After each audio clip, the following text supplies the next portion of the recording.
Hello everyone, welcome to another video. In this video, I will show you how to change profile picture on eBay. Now this is a very simple tutorial video. Before we get started, make sure to subscribe down below and let's get started with this tutorial video.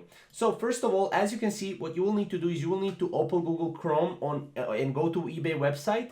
And then what you can do is you can do this on your mobile as well by going right here. And then as you can see, you will have your account.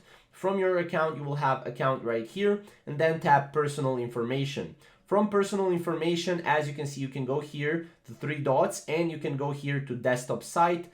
And then as you can see, you will need to sign in again and the eBay homepage will appear. Tap on your profile picture, again, edit profile button, and then tap the pen icon at the top right corner of your default profile picture.